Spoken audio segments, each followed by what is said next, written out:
और आज मैं आपसे सीबीएसई के कुछ प्रोसेस जो बोर्ड एग्जाम में अपीयर हुए थे और जिनका रिजल्ट अभी कल ही अनाउंस हुआ है, तो उनके बारे में मैं आपको बताऊंगा। और दो टॉपिक्स की बात करेंगे। एक तो वैसे स्टूडेंट जिन्होंने मार्क्स तो दिया है, लेकिन उनको ऐसा लग रहा है कि शायद चेकिंग में कोई प्रॉब्लम रह गई हो, टैबलेटिंग में कोई प्रॉब्लम रह गई हो, और वो अपने मार्क्स के यानी पेपर के चेकिंग से सेटिस्फाइड नहीं है, तो उनके लिए री एवोल्यूशन का प्रोसेस सीबीएसई हर साल देती है।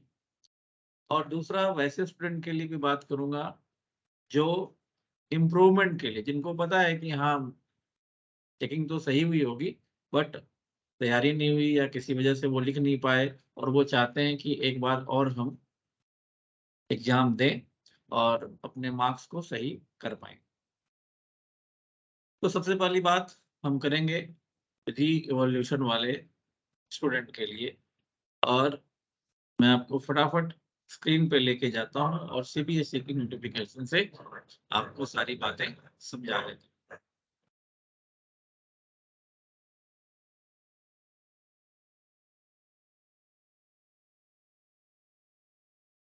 तो ये आप देख रहे हैं 12/5 का नोटिफिकेशन है।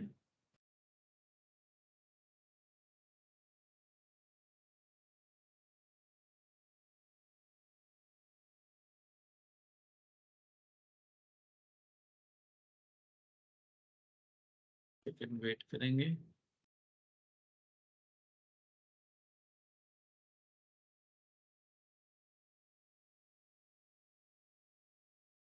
तो जैसा आप देख रहे हैं, ये 12/5/2023 का नोटिफिकेशन है, और इसके अंदर स्पष्ट लिखा हुआ है कि भाई सीबीएसई ने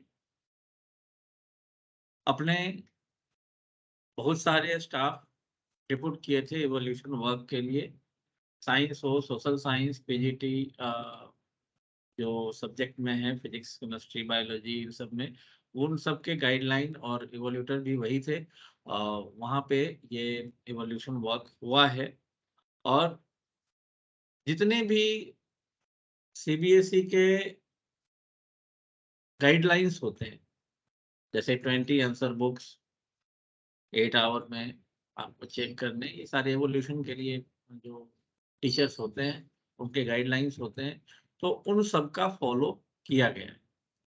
फिर भी अगर आपको, although CBSE has taken the maximum possible steps in assessment and in the preparation of result, however, if students are not satisfied with their evaluation or result, अगर वो evaluation से satisfied नहीं है, result से satisfied नहीं है, तो उनके लिए कुछ गाइडलाइंस दी गई हैं ताकि आप evaluation करवा सकें। Given below are the modalities and schedule for the secondary school examination. ये 10th के लिए मैं अभी बात कर रहा हूँ, 12th के लिए भी मैं करूंगा आपसे बात। तो उसमें वेरिफिकेशन ऑफ मार्क्स हो सकता है, या आप यानी कि आप मार्क्स को वेरीफाई करवा सकते हैं कि एक बार चेक कर लें कि हाँ ये सही से एवोल्यूट हुआ है या नहीं हुआ है। या फिर आप कोई स्कैन कॉपी लेना चाहते हैं अपने आंसर बुक का, कि भाई आप मुझे दिखा दो बुक जो आपने चेक की है, क्या आपने मार्क्स कहीं कम दिए हैं, और या फिर आप रीवोल्यूशन करवाना चाहते हैं आंसर का। तो तीनों में डिफरेंस क्या है? तीनों में डिफरेंस है वेरिफिकेशन ऑफ मार्क्स में। आपके मार्क्स जो है वो वहां से सीबीएसई बोर्ड से वेरीफाई होंगे, यानी फिर से वो एक बार टेबुलेट हो जाएगा टोटल मार्क्स जो आपके पेपर में आए हैं, और फिर वहां से अगर कोई डिस्क्रिपेंसी होगी तो वो चेंज हो सकता है, और अगर नहीं होगी तो नहीं होगा। और दूसरा है कि आप थोरोली चेक करना चाहते हैं कि भाई हमारे पेपर दे दो, आप फोटोकॉपी दे दो उसकी, वो मैं चेक करना चाहता हूँ कि हाँ अपने मार्क्स मैंने मार्क्स पाए हैं सही से या नहीं पाए हैं। और तीसरा है कि नहीं आप मुझे री इवोल्यूशन ही आंसर शीट का कर दो। अब इसमें क्या है, ये तो आपके एक तो पेमेंट की बात होगी कि भाई आप पेमेंट किस तरह से कर सकते हैं, वो भी मैं बता देता हूँ आपको कि request for all the process will be accepted only online. Online schedule से ही होंगे सब कुछ ड्यूरिंग द स्पेसिफाइड शेड्यूल्स।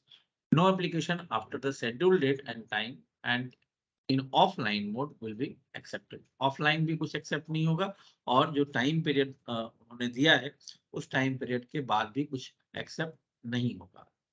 दूसरी बात, the processing charges can only be deposited online, या तो आप क्रेडिट कार्ड, डेबिट कार्ड या नेट बैंकिंग जैसे भी है वैसे आप कर सकते हैं। ये आप postal order, DD, money order, cheque, cash इन सबसे नहीं कर सकते। इनकम्प्लीट ऑफलाइन या अगर आपने विदाउट फी एप्लीकेशन भरा है तो वो रिजेक्ट हो जाएगा। Only a single application for each step पर कैंडिडेट विल बी एक्सेप्टेड।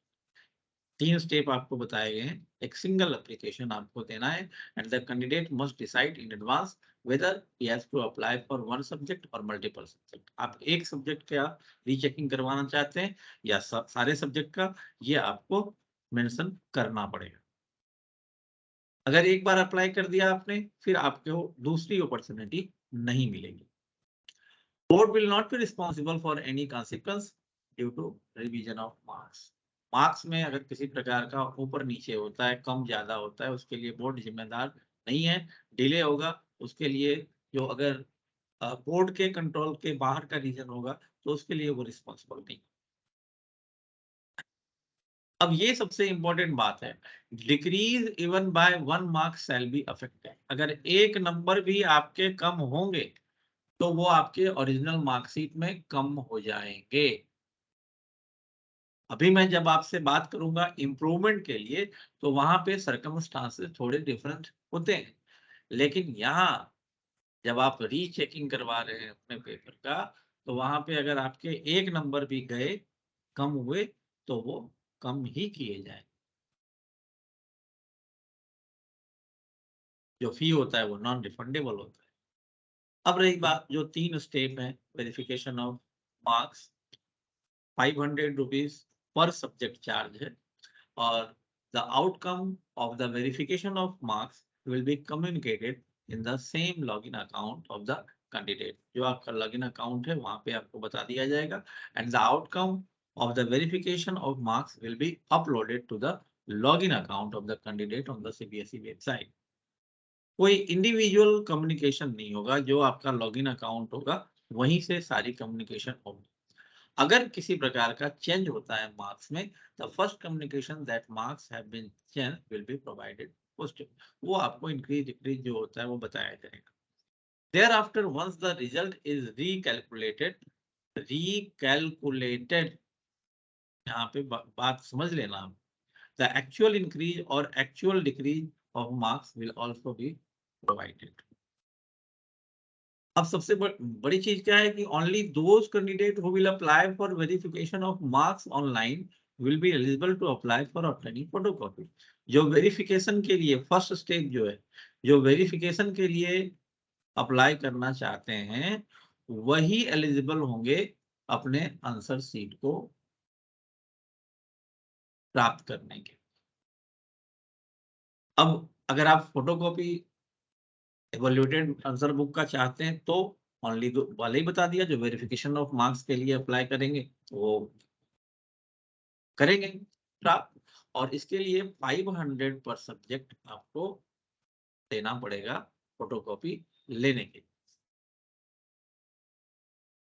और बाकी सारी चीजें वही है, सेम है। आपको एप्लीकेशन जैसे पहले बताया आपको वैसे आपको देना है। If the candidate desire to challenge the marks awarded to any question, then he will have to apply online for re-evaluation of marks।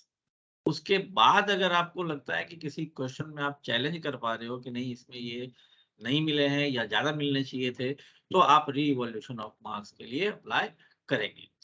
री-इवोल्यूशन जो इवैल्यूएटेड आंसर बुक का होता है, only those candidate who have applied for obtaining a photocopy of the evaluated answer book shall be eligible. जो apply करेंगे भाई, आपने answer sheet देखी है, उसके बाद ही तो रीएवोल्यूशन के लिए आप कहोगे. Request for reevaluation challenges shall be accepted only for the theory portion RS 100 per question. अगर आप एक क्वेश्चन का रिवॉल्यूशन करवाना चाहते हो, आपने पेपर देखा, आपको लगा कि नहीं भाई ये क्वेश्चन सही से चेक नहीं हुआ है, तो एक क्वेश्चन के आपको 100 रुपीज पे करने होंगे. सब ऑनलाइन होगा. The applicant will have to refer to the marking scheme in the subject concerned, which would be available on the website along with the question paper.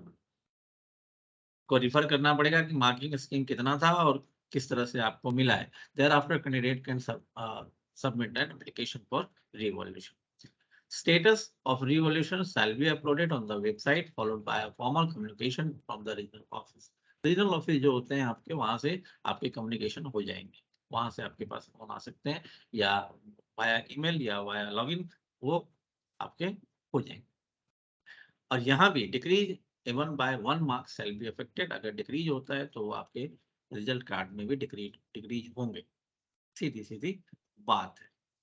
अब यहाँ पे आपको बता दिया गया कि अगर आप वेरिफिकेशन ऑफ मार्क्स चाहते हैं तो इसके लिए डेट 16/5/2003 16 तारीख से स्टार्ट होगा, ट्यूसडे से, और 20 तारीख तक अप टू मिडनाइट आप अप्लाई कर सकते हैं. चार्ज बताया आपको 500 पर सब्जेक्ट. ऑब्टेनिंग अ फोटोकॉपी, आप 31/5/2023 से पहले आप क्या करेंगे, पहले आप अप्लाई करके ये देखेंगे ना कि भाई अपने मार्क्स का वेरिफिकेशन देखेंगे. उसके बाद आप अप्लाई करेंगे अपने पेपर के लिए. अगर वहां सेटिस्फाइड नहीं होते हैं तो यहाँ भी आपको 500 पर आंसर बुक है और पेपर ही मान लीजिए आप. और फिर 5 और 6 2 दिन आपको मिलेंगे जून में. किस लिए कि पर क्वेश्चन अगर आपको डाउट है कहीं पे तो आप दे सकते हैं. बाकी रही ऑनलाइन बात की, तो ऑनलाइन तो भाई कभी भी हॉलीडे है या संडे है, मंडे हॉलीडे, उससे कोई फर्क नहीं पड़ता. आप कभी भी कर सकते हैं जो आपको डेट गिवन है उस दरमियान में. अगर मैं बात करूं आपसे 12th के लिए, तो देखो सारी चीजें सेम है. A to Z सारी चीजें सेम है. और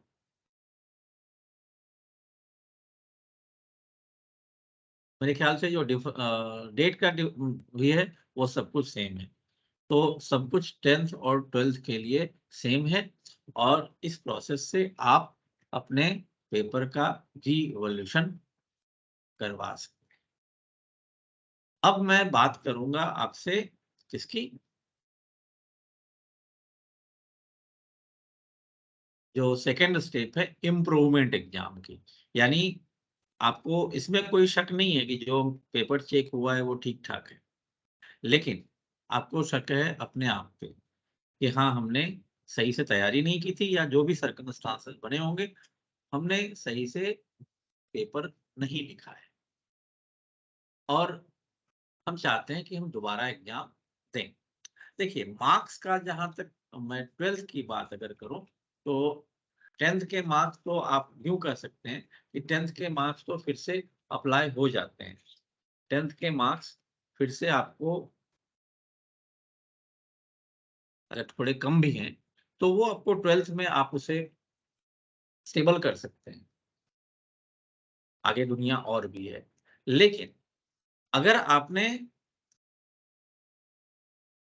12th में कम मार्क्स लाए, तो वैसे तो सीजीपीए काउंट होता है मोस्टली कंपटीशंस के लिए, लेकिन अगर आप प्लेसमेंट के लिए देखें, अगर आप हायर स्टडीज के लिए देखें, या अब्रॉड विदेश जाकर के कोई स्टडी करनी है आपको, या यूनिवर्सिटी जो विदेशों के हैं वहां पे, तो एडमिशन प्रोसेस में कर सकते हो आप कि यहाँ आपके 12th के मार्क्स देखे जाते हैं.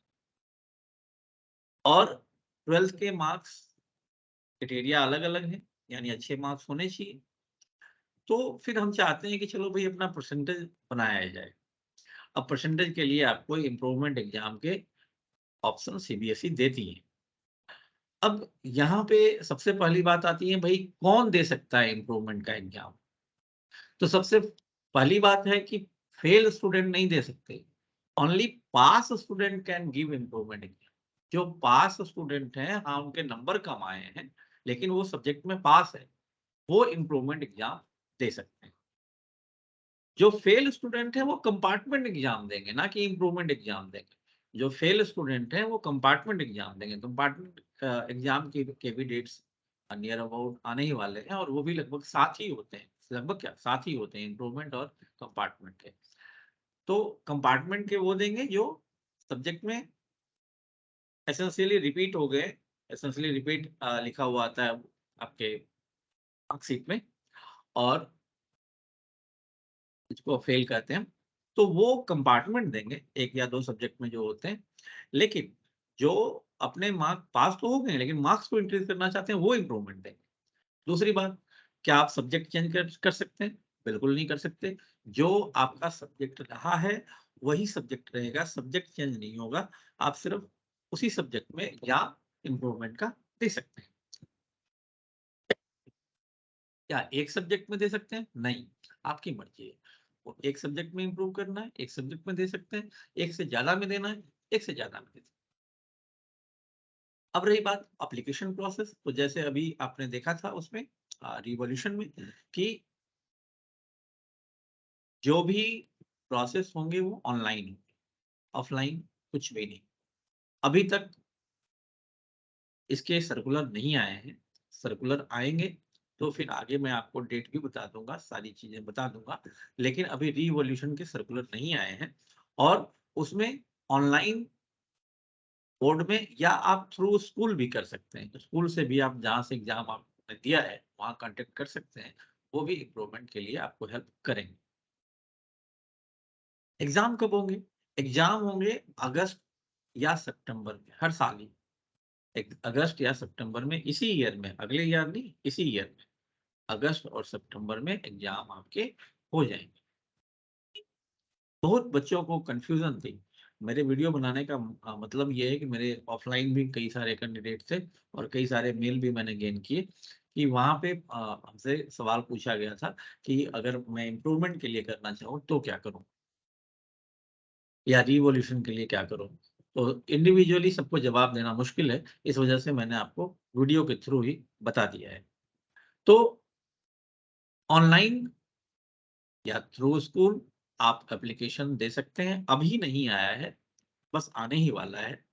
और अगस्त या सितंबर में एवरी ईयर आपके एग्जाम हो जाते हैं।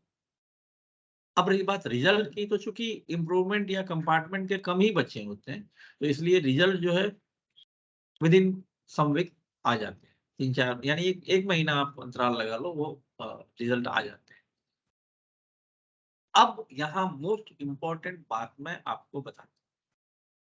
सबसे इम्पोर्टेंट, सबसे इम्पोर्टेंट बात है कि अभी जब आप रिवॉल्यूशन की बात सुन रहे थे मेरे से, तो मैंने क्या कहा कि अगर आपके एक नंबर भी कम हो जाते हैं रीइवोल्यूशन में, आपने चैलेंज किया है ना भाई सीबीएसई को, तो अगर आपने चैलेंज किया है तो अगर आपके कम होंगे तो भाई कम होंगे। अगर आपके रीइवोल्यूशन के बाद मार्क्स कम मिलते हैं, कम दिखते हैं, तो वो कम किए जाएंगे। लेकिन जो इम्प्रूवमेंट के एग्जाम है, मैं बहुत जोर दे के बातों को बोल रहा हूँ, बिल्कुल कंफ्यूज नहीं होना है। जो इम्प्रूवमेंट के एग्जाम है, अगर आपने इम्प्रूवमेंट का एग्जाम दिया और उसमें आपके मार्क्स थोड़े कम आ गए, तो सुप्रीम कोर्ट की गाइडलाइन है कि आपके मार्क्स वही ऐड होंगे जो बेस्ट ऑफ 2 होंगे। यानी अगर पहले वाला जो एग्जाम हमने दिया है और उसके मार्क्स अच्छे हैं, और बाद वाले के एग्जाम जो री एग्जाम हमने दिया इम्प्रूवमेंट का, उसमें अगर कम आ गए, तो आपके पहले वाले ही वैलिड हो जाएंगे। क्लियर है ना? और अगर इम्प्रूवमेंट का किया उसमें अच्छे मार्क्स आ गए तो वही आएंगे। बेस्ट ऑफ 2 ऐड होते हैं, ये सुप्रीम कोर्ट की गाइडलाइन सीबीएसई को दी गई है। और कितनी बार दे सकते हैं? तो ऐसा नहीं कि इम्प्रूवमेंट हर साल ही दे सकते हैं। बस एक ही चांस होता है, एक ही बार आप दे सकते हैं। हर साल की तमन्ना बिठा के मन में नहीं रखिएगा। तो ये मैंने आपके डाउट्स क्लियर किए हैं। इसके लिए एक तो इसके लिए जो रिवॉल्यूशन करवाना चाहते हैं अपने मार्क्स का, इम्प्रूवमेंट जो करना चाहते हैं अपने मार्क्स में, और कंपार्टमेंट का साथ साथ मैंने बता ही दिया कि कंपार्टमेंट और जो इम्प्रूवमेंट है इनके फॉर्म यानी इनके ऑनलाइन जो प्रोसेस है वो साथ साथ ही स्टार्ट हो जाएंगे। तो आशा है कि मेरे इंफॉर्मेशन से आप सेटिस्फाइड होंगे, और फिर भी अगर कोई आपको डाउट हो, कुछ और पूछना हो, तो आप मेरे मेल mutation@delhistudy.net.in पे मेल कर सकते हैं। आपको बिल्कुल इंफॉर्मेशन देंगे। आपके सुझाव और सलाह का हमेशा बेसब्री से इंतजार है। और मेरी तो एक ही रिक्वेस्ट है भाई, अगर आपको लगता हो कि पढ़ाई की इंफॉर्मेशन या सीबीएसई से रिलेटेड या जो स्टडी मटेरियल से रिलेटेड सारी चीज़ें मैं मैथ साइंस की देता हूँ 8 से लेकर के और 12 तक की, उससे अगर आप सेटिस्फाइड हैं तो प्लीज़ इस चैनल को आगे बढ़ाएं, सब्सक्राइब करवाएं और लाइक भी करें। मेरी बात अब यहीं समाप्त होती है। अभी के लिए इतना ही, और आपसे कहेंगे जय हिंद।